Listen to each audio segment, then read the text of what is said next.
خوش رنگ پرندوں نے برسات کی کنکر کی دل جھوم اٹھا، دل جھوم اٹھا۔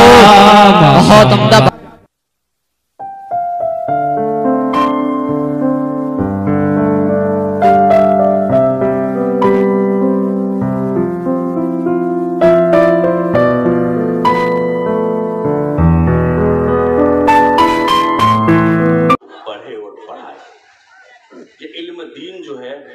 جو بچے پڑھتے ہیں اور حاصل کرتے ہیں ان کا مقصد کیا ہے؟ ان کا مقصد ہے اللہ کی معرفت کو حاصل کرنا۔ بس 5-10 منٹ میں بول کر کے رخصت ہو جاؤں گا۔ انما یخشی اللہ من عبادہ العلماء، قرآن کے اندر اللہ نے فرمایا اللہ سے سب سے زیادہ ڈرنے والا کون ہے؟ دیکھیے، جس کے اندر جتنا زیادہ تقوی ہوگا وہ اللہ کے نزدیک اتنا ہی بڑا مقبول اور محبوب ہوگا۔ اللہ نے قرآن میں فرما دیا ان اکرمکم عند اللہ اتقاکم، تم میں سب سے مکرم اور محترم اور باعزت اور حیثیت والا اللہ کہتا ہے میرے نزدیک وہ ہے جو تم میں سب سے زیادہ مجھ سے ڈرنے والا ہے۔ جو اللہ سے جتنا زیادہ ڈرنے والا ہوگا، جس میں تقوی ہوگا، وہ اتنا ہی زیادہ اللہ کا مقرب ہوگا، محبوب ہوگا، پسندیدہ ہوگا، اللہ کے نزدیک معزز ہوگا۔ ایک بات تو یہ ہوگی۔ دوسری بات یہ ہے کہ تقوی آئے گا کہاں سے؟ کوئی آم کے درخت میں لگا ہوا ہے، اس کو توڑا اور کھا لیا تو پورے جسم میں تقوی بھر گیا اور اللہ کا بہت بڑا بندہ ہو گیا۔ کہہ رہے تقوی آئے گا علم سے۔ انما یخشی اللہ من عبادہ العلماء، جو علماء ہوتے ہیں، دین اور شریعت اور قرآن اور حدیث اور تفسیر کا عالم ہوتا ہے، ان میں اللہ کا خوف اور تقوی سب سے زیادہ ہوتا ہے۔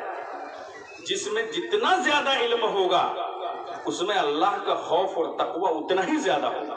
ایک مفتی صاحب 2 رکعت نماز پڑھ لے اور ایک جاہل جو قرآن کا ترجمہ نہیں جانتا وہ 50 رکعت پڑھ لے، یہ 2 رکعت اس پر بھاری ہوگی، اس لیے کہ وہ الحمد سے لے کے والظالین تک کا معنی جانتا ہے۔ اللہ کیا کہہ رہا ہے وہ بیچارہ رٹ کر کے پڑھ رہا ہے، اس کو معلوم نہیں۔ نبی کریم علیہ السلام تمام انبیاء نہیں، تمام مخلوقات میں سب سے افضل، بعد اللہ کے بعد سب سے بڑا درجہ اگر ہے تو نبی کریم علیہ السلام کا ہے۔ کیوں؟ اس لیے کہ آپ نے بہت سارے حج کیے، آقا مدینہ نے ایک ہی حج کیا، اور میں نے کہا بھی ابو حنیفہ کے مناقب بیان کرنے کے لیے 40 حج کیا ابو حنیفہ رحمۃ اللہ علیہ۔ کتنے؟ 40۔ کئی سالوں تک عشاء کے وضو سے فجر کی نماز پڑھی ہے ابو حنیفہ رحمۃ اللہ علیہ، لیکن نعوذ باللہ ثم نعوذ باللہ استغفر اللہ پڑھتا ہوں، نبی کریم کا ایک حج پوری امت کے تمام حجوں سے افضل اور بہتر ہے۔ ایک آدمی نہیں، پوری امت کے جتنے حج ہوں گے سب سے افضل اور بہتر ہے۔ آپ کی 2 رکعت نماز پوری امت کی تمام نمازوں سے افضل ہے۔ کیوں؟ علم سب سے زیادہ تھا نبی کریم علیہ السلام کو۔ اوتیت علوم الاولین والآخرین، جتنے لوگ ہیں مخلوقات، جتنا علم سب کو دیا اتنا اللہ نے محمد صلی اللہ علیہ وسلم کو دے دیا۔ اور جب علم کی زیادتی ہو گئی اللہ کی معرفت بھی زیادہ حاصل ہوئی، اور اللہ کی معرفت جہاں جتنی زیادہ ہو جائے گی خشیت اور تقوی وہاں اتنا ہی زیادہ آ جائے گا، اور جہاں جتنی زیادہ خشیت اور تقوی آئے گا وہ اللہ کے نزدیک اتنا ہی مقرب ہو جائے گا۔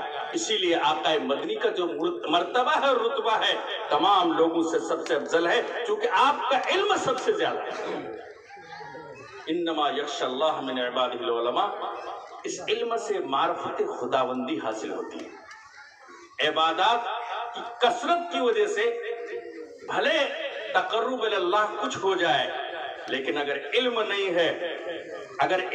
ہے تو اللہ کی خشیت کے گماہ کو نہ ہونے کی وجہ سے اللہ کا بہت بڑا مقرب وہ بندہ نہیں بن سکتا ہے۔ ایک واقعہ سناتا ہوں، میں نے جو کہا علم سے معرفت خداوندی حاصل ہوتی ہے، ایک واقعہ سناتا ہوں۔ ایک تھے نظام الملک وزیر، اسلامی ملک تھا، ایک مدرسہ بنایا، اسلامی مدرسہ، اور اس مدرسے کا پورا نظام وہ تنہا چلاتے تھے، کھانا خوراک رہائش کپڑے سب دیتے تھے، وہ زمانہ اسلامی تھا۔ کسی نے اس کو بتایا کہ وزیر صاحب آپ نے جو مدرسہ کھولا ہے نا، تو لوگ جو یہاں پڑھتے ہیں دنیا کے لیے پڑھتے ہیں، دین کے لیے نہیں پڑھتے۔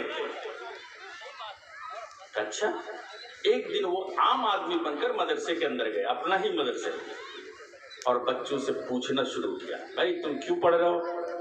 کسی نے کہا کہ میرے باپ قاضی ہیں، میں اس لیے پڑھ رہا ہوں، میں بھی قاضی بن جاؤں گا۔ قاضی کے معنی ہے جج، چاہے وہ ضلع کا جج ہو، ہائی کورٹ کا ہو، سپریم کورٹ کا ہو۔ کوئی کہا میرا باپ صدر ہے، میں صدر بن جاؤں۔ کسی نے کہا میرا باپ گورنر ہے، میں گورنر بن جاؤں۔ اسی طرح سب نے کہا اسلامی ملک میں وہی عہدے بڑے بڑے ہوا کرتے ہیں۔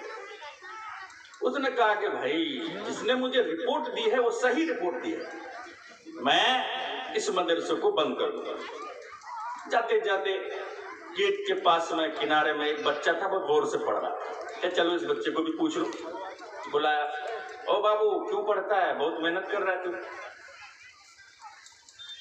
اس نے کہا میں قرآن اور حدیث کا علم اس لیے پڑھ رہا ہوں تاکہ مجھے اللہ کی معرفت حاصل ہو جائے، میں اللہ کی ذات اور صفات کو پہچاننے والا بن جاؤں، اور اس کے ذریعے اللہ کے جو حقوق میرے اوپر ہیں میں ان کو ادا کرنے والا بن جاؤں، اور جب یہاں سے اپنے علاقے میں جاؤں، گاؤں پڑوس میں جاؤں، تو اللہ کے احکام اور اللہ کی ہدایات کو لوگوں کے سامنے بیان کروں تاکہ دوسرے لوگوں کی زندگی میں بھی دین اور اسلام آ جائے اور کچھ تبدیلی پیدا ہو جائے۔ نظام الملک نے کہا بیٹا میں تو یہ ارادہ کر رہا تھا اس مدرسے کو بند کر دوں گا، سب لوگ دنیا کے لیے پڑھ رہے ہیں، لیکن تمہاری نیت صحیح ہے، تم نے جو بات بتائی کہ ہم معرفت خداوندی کو حاصل کرنے کے لیے علم حاصل کر رہے ہیں، صرف تمہاری وجہ سے پورے مدرسے کے نظام کو باقی رکھوں گا اور اسی طرح سے اس مدرسے کو باقی رکھوں گا۔ وہ جو بچہ تھا جس نے جواب دیا تھا، وہ بچہ وہ تھا جو بعد میں امام غزالی کے نام سے مشہور ہوا، امام غزالی کے نام سے مشہور ہوا، جن کی کتاب ہے احیاء العلوم، اور آج پوری دنیا کے اندر امام غزالی سے ہر آدمی واقف، اور اتنی اچھی اور بڑی اسرار و حکم کے اوپر انہوں نے کتابیں لکھی جس کی کوئی نظیر پیش نہیں کی جا سکتی۔ عزیز دوستو، آج جو ہمارے مکاتب اور مدارس میں بچے پڑھتے ہیں، نہ کوئی ڈاکٹر بن سکتا، نہ انجینئر بن سکتا، اور نہ کوئی بڑا عہدیدار بن سکتا ہے۔ آپ اپنے بچوں کو پڑھائیے، اس نیت سے پڑھائیے میرا بچہ معرفت الہی کو حاصل کر لے گا، اس کی بھی زندگی بدل جائے گی، اور جب وہ معاشرے میں آئے گا تو معاشرے کے اندر بھی اصلاح کرنے کی کوشش کرے گا۔ بس اتنے ہی آپ کو اور ہم کو نیت کرنا ہے، آپ کو اور ہم کو یہ فکر نہیں کرنا ہے مولوی بن جائے گا تو کھائے گا کیسے، مکتب میں تو 2,000 تنخواہ ہے، نہیں۔ وَمَا مِن دَابَّةٍ فِي الْأَرْضِ إِلَّا عَلَى اللَّهِ رِزْقُهَا، قرآن کریم کی آیت ہے۔ قرآن نے کہہ دیا جتنے جاندار ہیں، انسان سے لے کے چیونٹی تک جو چل رہی ہے، سب کا رزق اللہ نے اپنے ذمے لازم کر لیا ہے۔ علماء جانتے ہیں علا کا لفظ حرف جو ہے عربی میں لزوم کے لیے آتا ہے، یعنی اللہ نے یہ کہا میرے ذمہ لازم ہے میں تم کو رزق دینا، تم کیوں گھبرا رہے؟ گھبرانے کی ضرورت نہیں ہے، تم میرے لائن میں لگ جاؤ، ہم تم کو ایسا رزق دیں گے، ایسا مال دیں گے دنیا تصور نہیں کر سکتی ہے۔ جو آدمی دنیا کے پیچھے بھاگتا ہے وہ دنیا آگے ہی چلی جاتی ہے۔ ہم کو دین کو آگے رکھنا ہے، دنیا کو پیچھے رکھنا ہے۔ آپ دین پر عمل کریں گے دنیا خود بخود آئے گی۔ آپ دنیا میں پھنس گئے، دنیا بھی نہیں ملے گی، دنیا تو اتنی ملے گی جتنے اللہ نے لکھ دیا ہے، اور دین بھی ہاتھ سے چلا جائے گا۔ مسلمان جب ہوگا جب شریعت کے اوپر 100% عمل کرے، ورنہ گوشت کھانے والا مسلمان یا نام کا مسلمان یا جلسہ کرنے کا مسلمان یا جمعہ پڑھنے کا مسلمان یا عید پڑھنے کا مسلمان، مفتی صاحب تو کہتا ہے کہ جمعہ عید جو ہے ہم لوگ جامع مسجد میں پڑھ لیں گے، لیکن جو بیچارہ روزہ بھی نہیں رکھتا وہ کہا ہماری عید عیدگاہ میں ہوگی، ادھر نہیں ہوگی۔ مفتی صاحب کی بات ہی نہیں مانتے۔